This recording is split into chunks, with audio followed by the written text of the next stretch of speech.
आप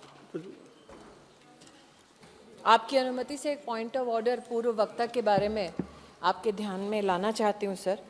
रूल 352 और 353 और इन दोनों रूल्स के संरक्षण में सर मेरे 3 निवेदन हैं आपसे। एक, महामहिम राष्ट्रपति जी को सेंगोल, पवित्र सेंगोल की छत्र छाया में आपने हम सब की ओर से स्वागत किया। उनके उद्बोधन के लिए हम सब उनके प्रति आभार व्यक्त करते हैं, किंतु सदन और महामहिम राष्ट्रपति जी के मध्य में जो पत्राचार है, निमंत्रण अथवा सदन को संबोधित करने वाले जितने भी व्यवस्थाएं हैं, उस पर पूर्व वक्ता गौरव गोगोई जी ने जो आपत्तिजनक टिप्पणियां की हैं, मैं आपसे आग्रह करती हूं कि उन आपत्तिजनक टिप्पणियों को आप एक्सपंज करने की कृपा करें। दूसरा सर, बार बार सदन की कार्रवाई और पीठ के द्वारा दिए गए जितने आदेश हैं, उनका जिस प्रकार से यहाँ पर उस सांसद ने अपनी राजनीतिक व्यवस्था के लिए दुरुपयोग किया, आपके बार बार टोकने के बावजूद, वो भी आपत्तिजनक व्यवस्था है, जिसको मेरा आपसे आग्रह है कि आप एक्सपंज करें।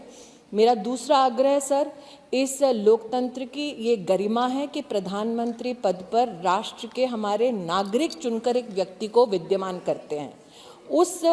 पद के लिए, उस गरिमामय पद के लिए महाराज शब्द की जो उपाधि आज यहाँ पर एक सदन में सदस्य ने इस्तेमाल की, उसको भी